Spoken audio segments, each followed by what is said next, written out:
They said no maid ever lasted in that house, not one. The whispers drifted through Riverside, the priciest neighborhood on the east side of Toronto, where security cameras blinked like unblinking eyes and luxury cars glided past manicured hedges. People slowed down when they reached the grand black gates on Red Maple Street, a place most locals only stared at from afar. Behind those gates rose the Drake Mansion glass marble, an intimidation stitched into one perfect silhouette.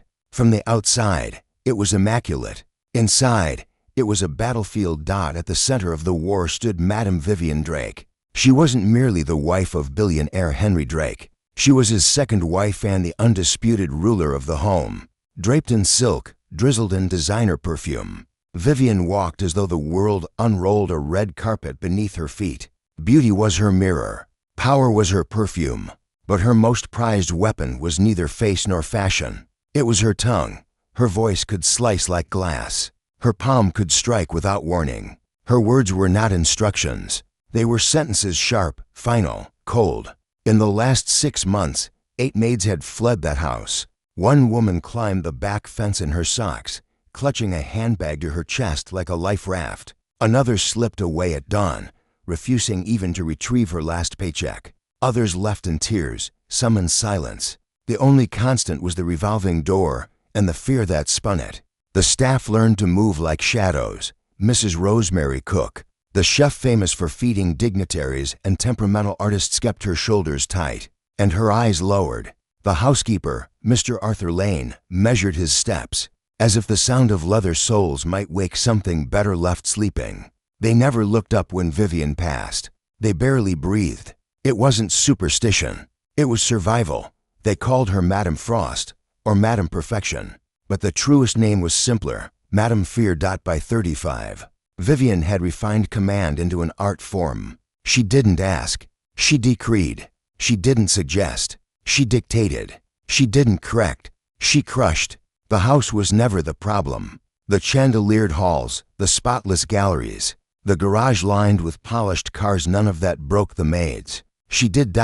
And then, on a gray Tuesday morning that smelled faintly of rain, a new figure stepped through the gates. Her name was Anita. She wasn't tall, wasn't grand, wasn't draped in anything that glimmered. She carried a faded nylon bag slung over one shoulder, her scarf tied neatly over her braids. But her eyes, steady, unflinching, held a quiet fire, the kind that doesn't announce itself until the coldest night.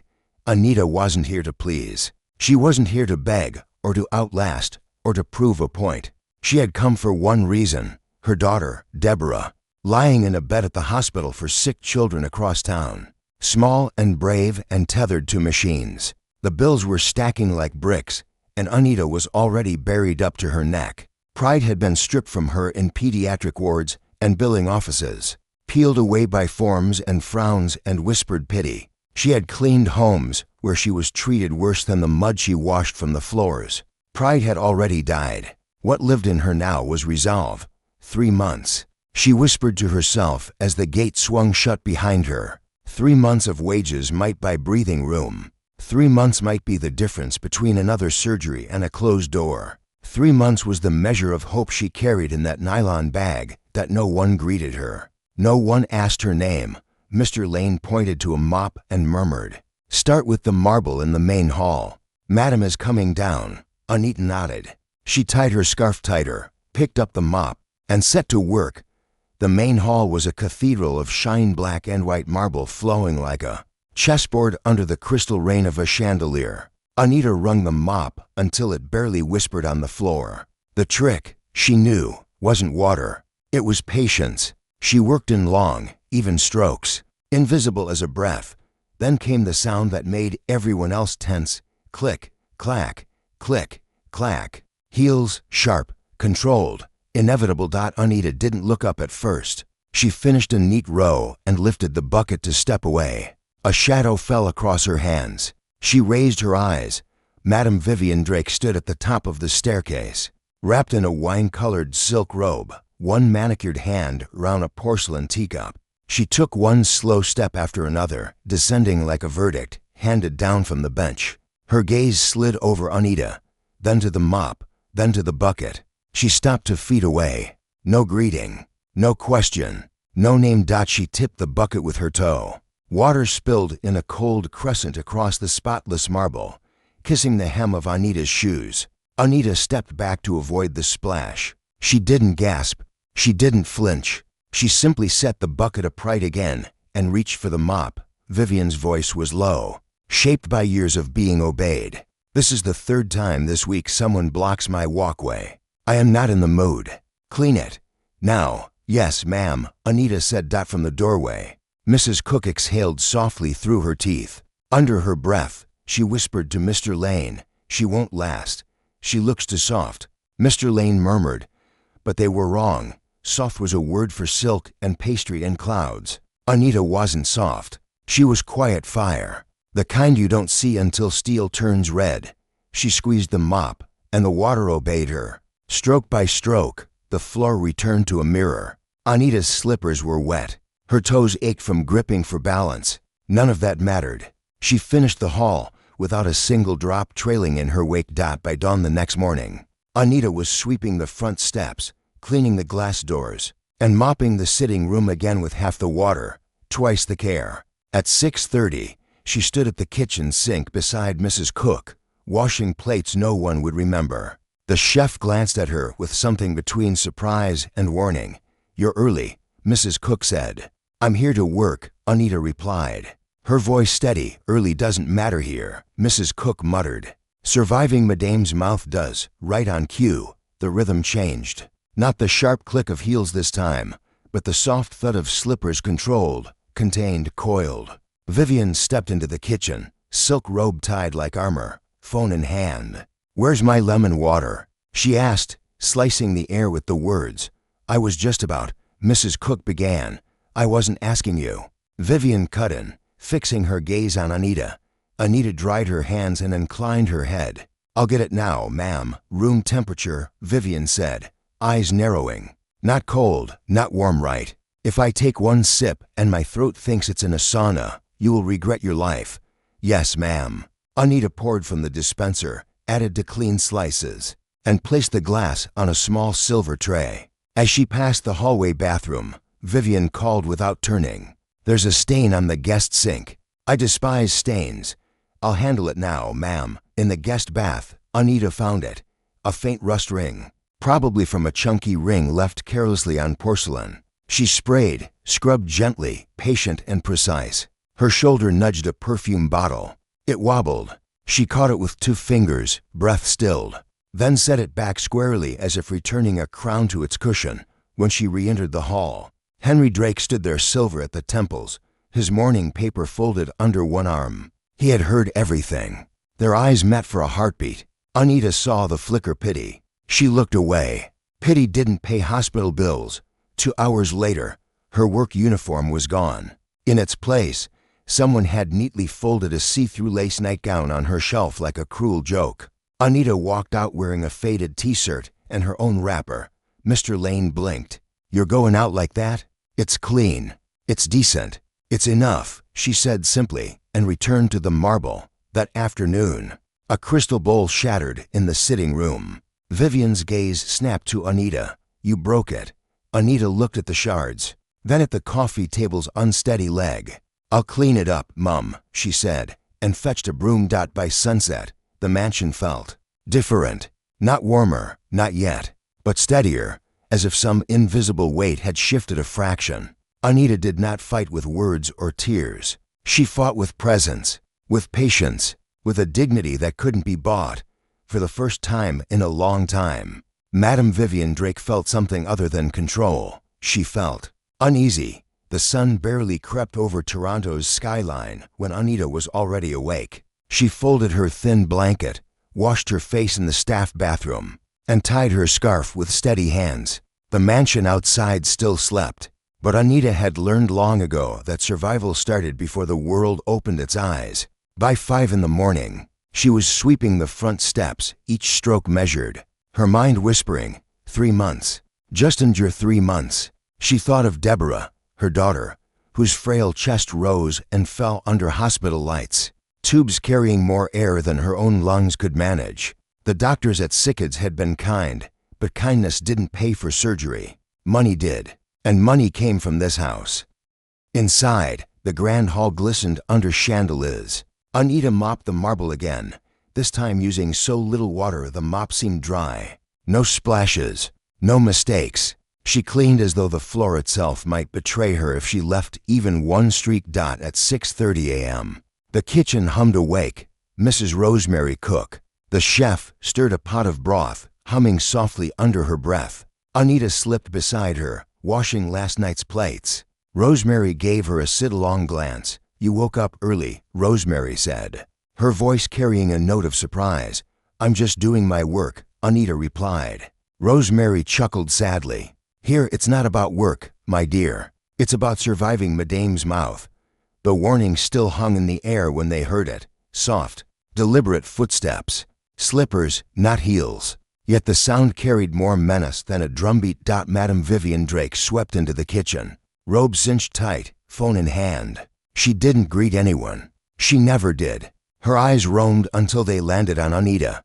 "Where's my lemon water?" Vivian demanded. Rosemary hurried forward. "I wasn't asking you."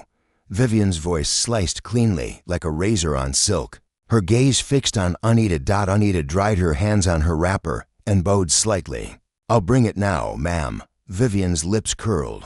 "Room temperature, not cold, not warm. Perfect. If I take one sip and my throat feels like a furnace or an icebox, you'll regret it." "Yes, ma'am," Anita answered calmly. She poured carefully, measured slices of lemon floating like suns in the water. Her hands trembled faintly, not from fear but from exhaustion. She steadied herself, placed the glass on a silver tray, and set it down before Vivian. Vivian didn't touch it yet. Her eyes narrowed, scanning Anita as though searching for weakness. Then she spoke, her tone casual but cruel. "There's a stain on the guest bathroom sink." "I hate stains. I'll clean it now, ma'am," Anita said. She hurried to the bathroom and found it, a faint ring of rust, probably from someone's ring left wet on porcelain. She sprayed, scrubbed gently, patient as ever. Her shoulder brushed a perfume bottle on the counter. It wobbled dangerously. Anita's reflexes snapped. Her hand shot out, steadying it before it fell. She exhaled slowly. A small victory. But Vivian wasn't done. When Anita returned, Vivian lounged on the velvet chaise, scrolling through her phone. "The guest room," she said without looking up. "Clean it, and iron the bedsheet while it's still on the bed. I don't like wrinkles." "Yes, ma'am." Anita walked past, but as she did, she noticed Henry Drake, the patriarch of the house, standing in the hallway. His silver-streaked hair caught the morning light. He had heard everything. Their eyes met briefly. His gaze carried something unexpected, pity. But Anita didn't need pity. She needed that salary. She lowered her eyes and kept walking. By mid-morning, the staff had begun to whisper. Arthur Lane, the housekeeper, found Anita in the laundry room, folding towels with precise edges. "You'll wear yourself out," he muttered. Anita smiled faintly. "I've been tired before." Arthur studied her, then shook his head. "No one lasts here." "Don't fool yourself. I'm not here to last," Anita replied. "I'm here to earn." Her tone was quiet, but her eyes didn't waver. Arthur felt a shiver, though he didn't know why. Later that day, the real test came. Anita finished scrubbing the guest room when she returned to her quarters. Her uniform was gone. In its place, neatly folded on her bed, lay a lace nightgown, thin, see-through, meant to humiliate. The other maids giggled nervously when they saw it. Someone whispered, "She won't dare wear that." Anita lifted the gown once, then set it aside. She came out dressed in a faded t-shirt and her old wrapper, tied tight around her waist. Arthur gasped, "You're going out like that?" "It's clean," Anita said simply. "It's decent. It's enough." She carried on with her chores as though nothing had changed. That evening, in the living room, a crystal bowl slipped from Vivian's careless fingers. It crashed to the floor in a spray of shards. The whole staff froze. Vivian's eyes turned instantly to Anita. "You broke it." Anita looked at the shattered glass, then at the unstable coffee table leg that had wobbled beneath it. Her voice stayed steady. "I'll clean it up, ma'am. No excuses. No protests. Just acceptance." She swept the shards into the dustpan and carried them away, from the garden. Henry Drake lowered his newspaper. His wife had accused a woman of something she didn't do, and still the woman bowed her head. Something shifted in his chest. Not respect, not yet, but curiosity. And upstairs, for the first time, Vivian Drake found herself unsettled. This maid didn't cry, didn't beg, didn't flinch. She didn't fight back with insults or tears. She fought back with silence, with patience, with a dignity that clung to her like an invisible armor. And deep inside, though she'd never admit it, Vivian felt a flicker of fear. The next morning broke with a dull haze over the riverside skyline. The air outside smelled faintly of rain-soaked asphalt, but inside the mansion, the marble floors gleamed like polished ice. Anita had risen before dawn again. By the time the first rays of light brushed against the glass doors, she had already swept the courtyard, dusted the stair rails, and polished the crystal vases in the entry hall. She worked with the quiet rhythm of someone who had long ago learned that noise drew punishment. Each stroke of the cloth, each sweep of the broom, was deliberate, almost ceremonial. For Anita, the work wasn't about pleasing Madame Vivian Drake.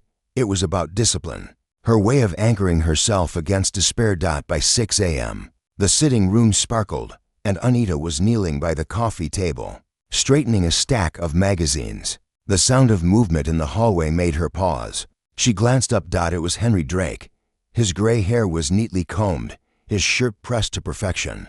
Unlike his wife, Henry never barked orders or threw insults. He was a man of few words, but his silence often carried more weight than Vivian's fury. He paused at the doorway. Watching Anita, she lowered her gaze instantly, but not before noticing the flicker in his eyes. Not quite pity this time, but recognition. He gave the faintest nod and walked on, his polished shoes clicking softly against the marble. Anita released a breath she hadn't realized she was holding. By breakfast, the storm returned. Vivian entered the dining hall wrapped in pale blue silk, her hair pinned in a flawless bun, her phone glued to her palm. She didn't look at anyone as she sat down, but her presence filled the room like a shadow stretching across every wall. "Where's my toast?" she demanded. Rosemary Cook hurried forward with a silver tray. "Coming right up, ma'am." Vivian waved her off with disdain. "Too slow. Everything here is too slow." Her eyes slid to Anita, who stood quietly by the sideboard with a folded napkin. "You," Vivian said sharply. "Why are you standing like a statue? Go and polish the silver in the guest dining room. And don't leave a single fingerprint. If I see one, you'll regret it." "Yes, ma'am," Anita replied softly, bowing her head. She turned to leave when Vivian's voice cut the air again. "And wear something proper. That shirt makes you look like a beggar." Anita paused, then continued walking without a word. In the guest dining room, the long oak table stretched beneath a chandelier that glittered like falling stars. Anita opened the cabinet and carefully lifted each silver piece. She rubbed until her hands ached, until her reflection gleamed back from every spoon and cup. Halfway through, she heard whispering behind her. It was Arthur Lane, the housekeeper, standing in the doorway. "You know she's testing you, right?" he said in a low voice. Anita didn't stop polishing. "I know." Arthur shook his head. "She'll break you like the others." "Then let her try," Anita murmured. Her tone was so calm that Arthur blinked. He had seen many maids crumble, but never one like this. Something in her voice made him retreat, unsettled. That afternoon, another trick awaited her. When Anita returned to her small quarters, the uniform she had carefully folded that morning was gone again. In its place, draped across her bed, lay a crimson silk robe. Too short, too revealing. A mockery. The other maids giggled nervously in the hallway. One whispered, "She'll never dare wear it." Anita lifted the robe, examined it for a moment, then folded it neatly and set it aside. She emerged instead in her same faded t-shirt and wrapper, tied firmly around her waist. Arthur gasped when he saw her. "You're walking out like that?" "It's clean," Anita said simply. "It's decent. It's enough." And she returned to her duties. By evening, the tension reached its peak. In the main hall, Vivian stood near the staircase, sipping from a crystal glass of red wine. The staff moved around her like ghosts, careful not to draw attention. Anita was dusting the banister when Vivian suddenly set her glass down on the railing. "You missed a spot," Vivian said coldly. Anita glanced at the polished wood. It gleamed without flaw. Vivian stepped closer, her perfume sharp in the air. With one finger, she traced the surface, then held it up as though she'd found dust. "Do you see this? Incompetence." "I'll wipe it again, ma'am," Anita said quietly, reaching for her cloth. But as she leaned forward, Vivian flicked her wrist, and the glass tipped. It shattered against the marble floor, red wine spreading like blood across the pale stone. The staff froze. No one breathed. Vivian's eyes locked on Anita. "You clumsy fool. Look what you've done." Anita's gaze lingered on the shards. The glass had fallen from Vivian's hand, but she said nothing. She bent down, picked up the largest pieces carefully, and whispered, "I'll clean it, ma'am." Vivian waited for a protest, for tears, for anger, something, but Anita gave her nothing. Only silence, only patience. From the upper balcony, Henry Drake watched. He said nothing, but his hand tightened on the railing. That night, when the staff gathered in the small back kitchen to eat their supper, the atmosphere had shifted. For months, fear had choked the air, leaving them all breathless. But tonight, they whispered about something different. "She didn't cry," one maid said. "She didn't beg," another added. "Maybe she's stronger than the rest," Rosemary murmured, glancing toward the window where Anita sat alone, quietly eating rice from a small bowl. Arthur Lane shook his head. "She's not strong. She's fire. Quiet fire. The kind that burns without warning." The others fell silent, considering his words. Meanwhile, upstairs, Vivian stood before her mirror, brushing her hair. Her reflection looked perfect, as always, but beneath the surface, something stirred. The maid hadn't cracked. She hadn't screamed or pleaded. She had simply endured. And for the first time in years, Madame Vivian Drake felt uneasy in her own house. The storm rolled into Toronto on a Friday night. Thunder rumbled like distant drums, and sheets of rain lashed against the tall windows of the Drake mansion. The house, usually echoing with Vivian's clipped orders, felt strangely muted, as though even the walls held their breath. Anita had just finished scrubbing the last of the kitchen counters. She dried her hands on her wrapper and glanced at the clock. Past midnight. The rest of the staff had retreated to their quarters, but Anita lingered, tidying a vase of roses that no one had touched in days. For her, stillness was dangerous. Silence made her mind wander to Deborah's pale face in the hospital bed. Better to keep moving, to keep working. She carried the vase up the staircase. Her footsteps softened by the rug when she heard it. A muffled sob. Anita froze. She knew the voices of every staff member, every creak of the house, every sound that meant danger. But this wasn't fear or anger. This was brokeness. She followed the sound toward the master bedroom. The door was half open. Inside, Madame Vivian Drake sat on the edge of the bed, her silk robe slipping from one shoulder, her glass of wine forgotten on the floor. Her phone lay face down beside her, its screen dark. Her heels were kicked to one side. The fierce, immaculate woman who ruled the household like a tyrant now looked disheveled, fragile, human. Anita hesitated. She should turn away. This wasn't her place. But something deeper than duty held her feet still. "Ma'am?" Anita's voice was barely a whisper. Vivian's head snapped up. Her eyes were red, but her tone was sharp, defensive. "What do you want?"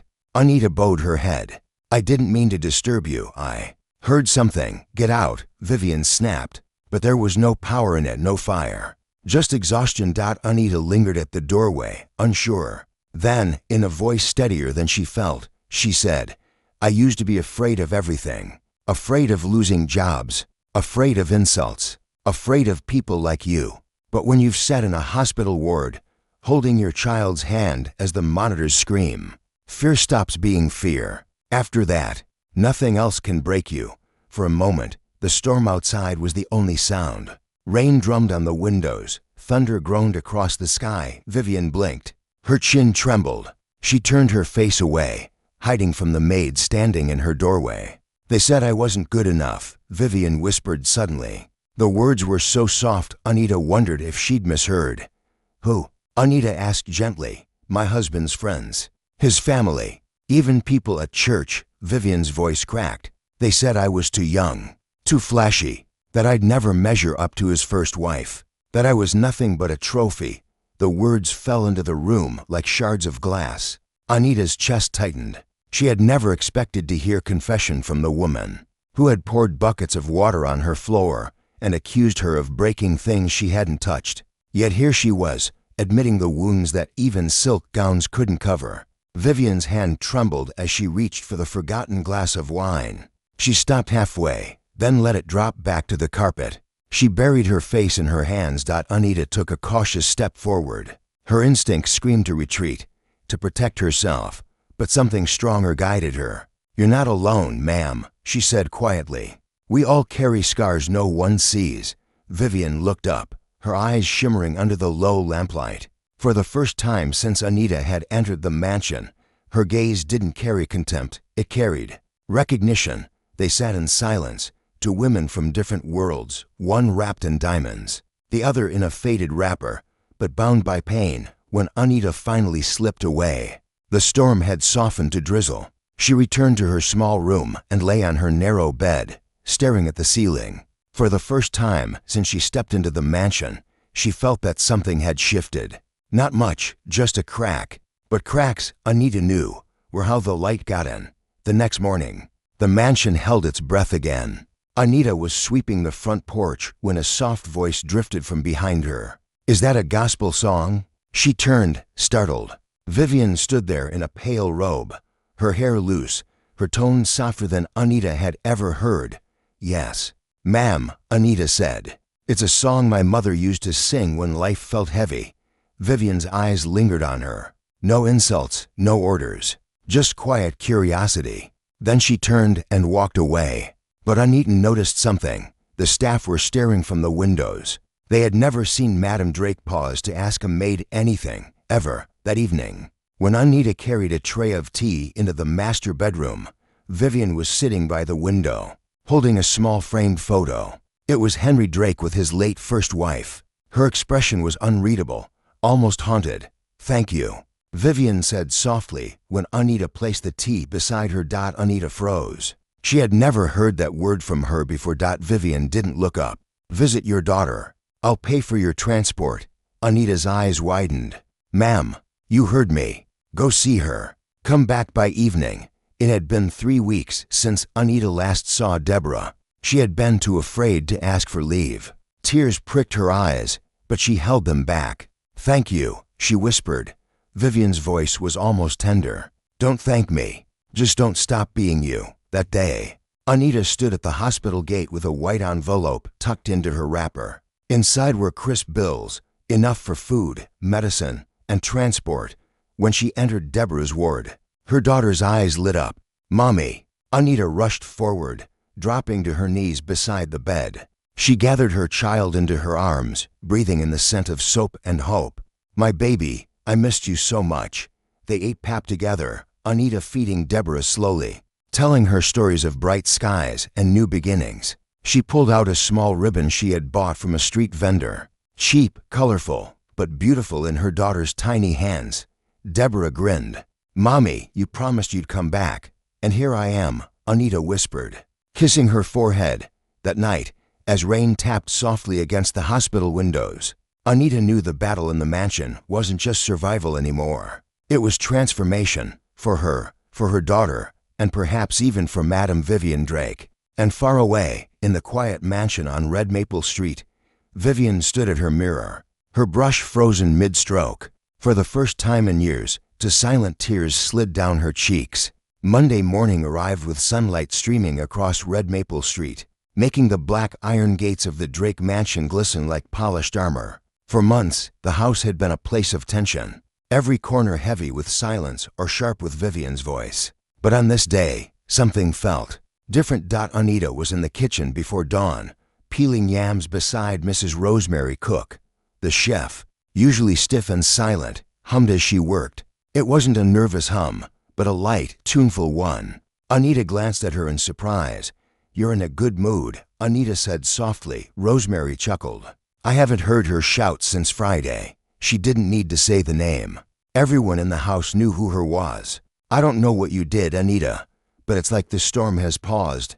Anita didn't answer. She just focused on her knife, slicing clean and steady. At exactly 7 a.m., Slippers brushed against the tiled floor. The staff braced instinctively. Vivian entered the kitchen, her silk robe tied neatly, her phone in hand. But this time her eyes didn't dart like daggers. They lingered, calm, steady. "Where's my lemon water?" she asked, but her tone lacked its usual sting. "I'll bring it now, ma'am," Anita said. Bowing her head, Vivian watched her for a long moment, then added quietly, "Room temperature." "Thank you."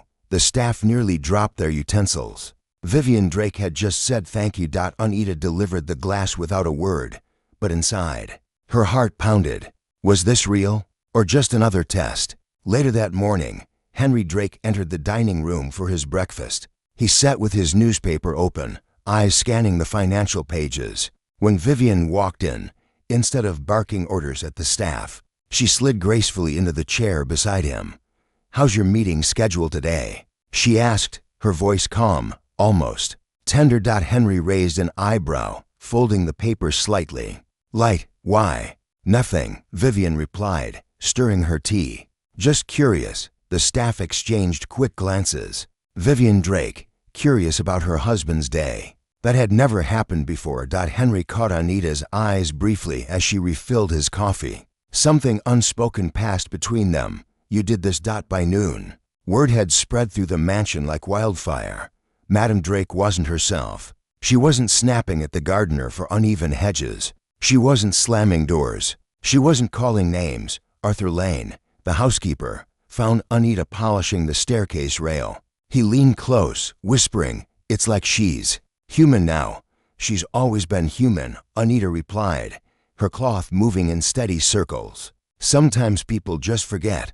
Arthur studied her, shaking his head. "You've done something no one else could." That evening, Anita entered the master bedroom with a tray of tea. She expected Vivian to be on her phone, barking into it as usual. Instead, Vivian was sitting by the window, holding the same framed photo of Henry and his late first wife.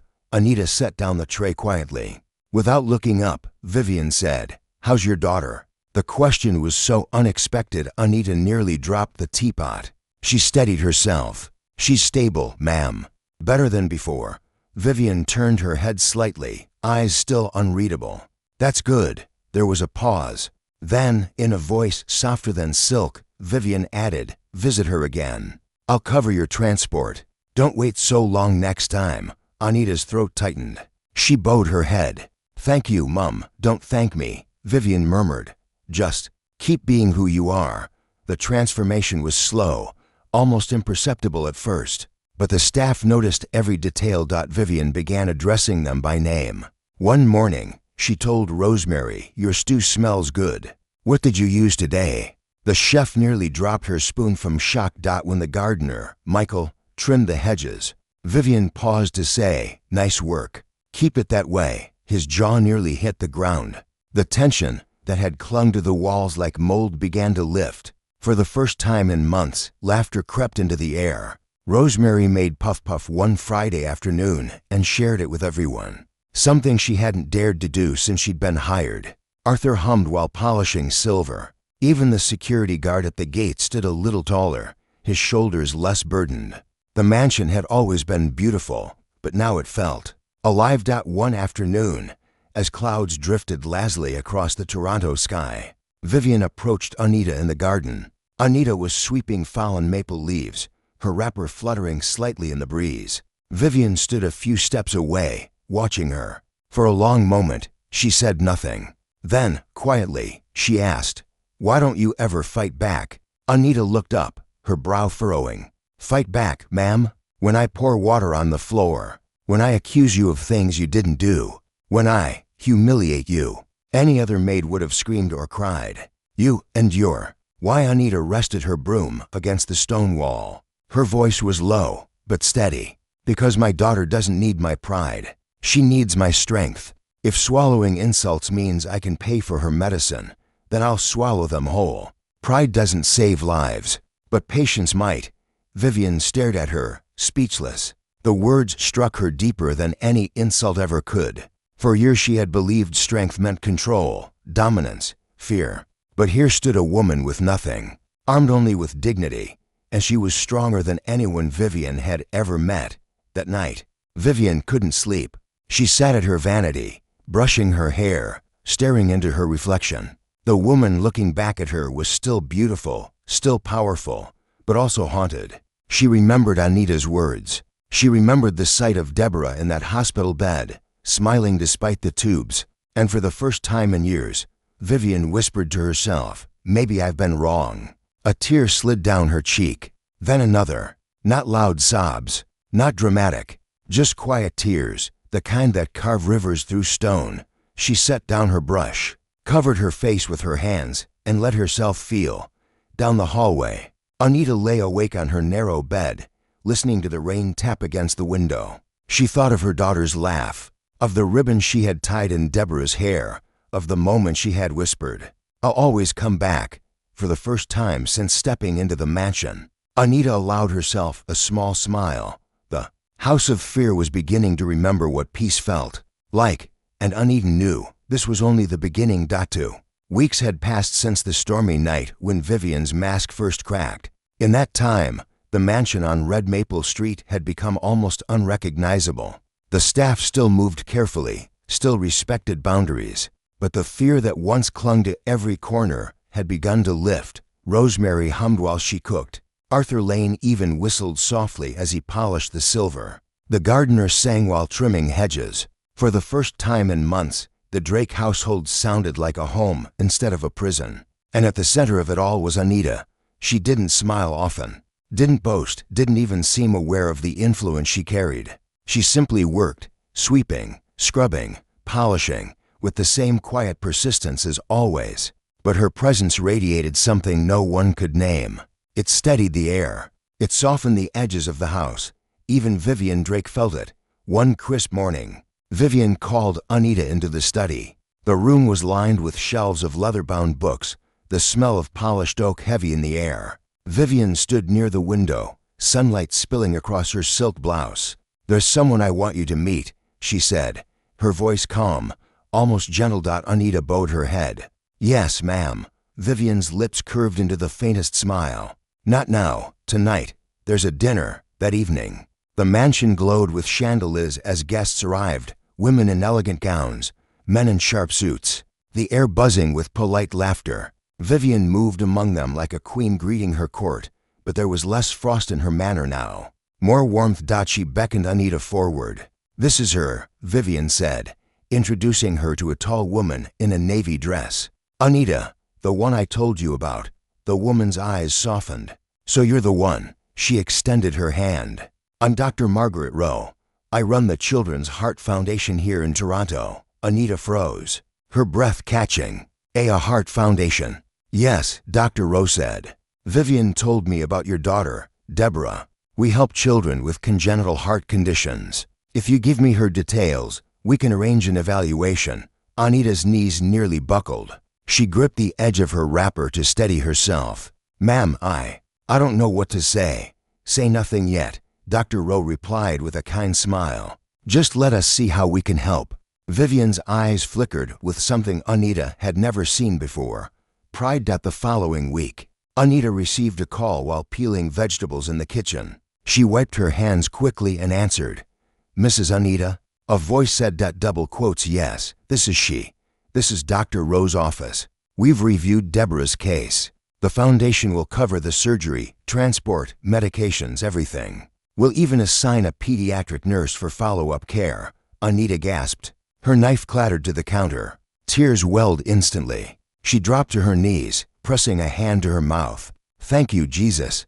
Thank you." Rosemary rushed in, alarmed. "What happened?" "They're paying." Anita cried, her voice breaking. "They're paying for Deborah's surgery." The kitchen erupted in joy. Rosemary hugged her tightly. Arthur clapped his hands. Even the gardener popped his head in, grinning wide. For the first time in months, the house wasn't echoing with fear. It was ringing with celebration. The surgery was scheduled quickly. On the morning Deborah was admitted, Anita sat by her daughter's bed, holding her small hand. Tubes snaked around her tiny frame, but Deborah smiled bravely. "Mommy, will it hurt?" she asked. Anita kissed her forehead. "Only for a little while. But after that, you'll be stronger." You'll be able to run again." Vivian arrived quietly, dressed simply, no silk, no diamonds. She stood at the doorway, watching mother and daughter. When Anita looked up, Vivian said softly, "She's a fighter. Like you." Anita's lips trembled. "I don't know how to thank you." "Don't thank me," Vivian said. "Helping you helped me." Anita frowned slightly, but Vivian didn't explain. She only placed a hand on Deborah's blanket, her manicured fingers resting gently near the child's. The surgery was long, nearly 12 hours. Anita prayed through every second, her knees aching from the cold hospital floor. Vivian stayed too, pacing the hallway, her face pale but resolute. At last, the surgeon appeared, pulling off his mask. "She's stable." The operation was a success. Anita collapsed into tears of relief. Vivian, too, exhaled deeply, her shoulders sagging as if she had carried the weight herself. For 2 nights, Anita refused to leave Deborah's side. She slept in the chair, her hand never leaving her daughter's. Vivian visited each day, sometimes bringing food, sometimes just sitting quietly by the bed. On the 3rd morning, Deborah opened her eyes, her cheeks pinker than they had been in months. She whispered, "Mommy?" Anita leaned close, tears spilling again. "Yes, my angel. I'm here." Deborah smiled weakly. "It doesn't hurt as much." Anita kissed her forehead, her heart swelling with gratitude. When Anita finally returned to the mansion, the entire staff was waiting. Under the mango tree in the garden, they had set up a small table with juice, puff, and jollof rice. "Welcome back, Anita," Rosemary cried, pulling her into a hug. Even Henry Drake came down the steps, his face stern but his eyes warm. He extended a hand. "You have done well, Anita. You brought peace into this house, and now you've given us all something to celebrate." Anita bowed her head, overwhelmed. Then Vivian stepped forward, holding a white envelope. She handed it to Anita. "Open it." Inside was a letter of promotion, head of household operations, better pay, better quarters, authority over the staff. Anita's lips parted in shock. "Ma'am, I don't deserve this." "Yes, you do," Vivian said firmly. "More than anyone. You've earned it." The staff clapped and cheered. For the first time since she arrived, Anita's tears weren't from pain or exhaustion. They were tears of honor. That night, while the staff celebrated, Vivian found Anita in the kitchen, quietly packing leftovers. "Do you have a minute?" Vivian asked softly. Anita nodded. They walked together to the back patio, the moonlight silver against the garden. Crickets sang gently. Vivian's voice trembled slightly as she spoke. "Do you know I was once a housemaid too?" Anita turned, stunned. "You, ma'am?" Vivian nodded. "Before Henry, before all of this, I scrubbed floors just like you. I was invisible. I told myself I'd never be small again. That's why I became who I am. But when I met you, Anita, I saw something I had lost. You didn't fight with pride. You fought with patience. And it reminded me of the girl I buried a long time ago." There was a pause. Then Vivian whispered, "I'm sorry for everything." Anita placed a hand gently over hers. "We all carry scars, ma'am. Some just hide deeper than others." They stood in silence under the moonlight. Two women from different worlds, bound by pain, softened by understanding. And for the first time in years, the mansion felt not just peaceful, but healed. The morning Deborah returned from the hospital was bright and golden, the kind of Toronto day where even the air felt like a blessing. Anita held her daughter's hand tightly as the car rolled through the gates of the Drake mansion. Deborah's small chest rose and fell evenly now, the scar near her ribs the only proof of the battle she had survived. "Mommy," Deborah whispered, eyes wide as she saw the towering house. "Is this where you work?" "Yes, my love," Anita said, squeezing her hand. "And today, it's where you'll be welcomed." As the car came to a stop, Anita froze. The entire household was waiting under the mango tree in the garden. A long table had been set with trays of puff, chin-chin, and plates of steaming jollof rice. Rosemary Cook stood in front, apron dusted with flour, a proud smile on her face. Arthur Lane was beside her, standing straighter than ever. Even the gardener Michael waved from behind a row of trimmed hedges. And then, at the center, stood Vivian Drake. No silk robe, no diamonds, just a simple cream dress, her hair tied back loosely, When Deborah stepped out of the car, Vivian crossed the grass and knelt down in front of her. For a moment, the staff gasped. None of them had ever seen Madame Drake lower herself for anyone. "Hello, Deborah," Vivian said softly. Her voice was tender, almost maternal. "Welcome to your second home." Deborah blinked, shy at first, then smiled. "Thank you, Mum." Vivian reached out and gently brushed a stray curl from the girl's forehead. "You can call me Aunt Vivian." Anita stood frozen, her heart swelling with emotions she couldn't name. The celebration began. The staff clapped and cheered, surrounding Deborah with small gifts, a ribbon from Rosemary, a wooden toy horse carved by Michael, a little storybook Arthur had saved. Deborah's laughter filled the courtyard, echoing against the walls that once knew only fear. Henry Drake appeared on the balcony, watching with his usual quiet demeanor. Then he descended the stairs and cleared his throat. The chatter stilled instantly. "I don't speak often," Henry said, his deep voice carrying across the garden. "But today, I must. Anita, you have reminded this household what true strength looks like. Patience, dignity, love. You didn't just endure. You changed us. For that, I thank you. And as for your daughter, she is welcome here, always." The staff erupted in applause. Deborah grinned so wide her cheeks ached, hiding her face against her mother's wrapper. Anita's eyes blurred with tears. She turned toward Vivian, whispering, "I don't know how to thank you." Vivian shook her head. "Don't, just live.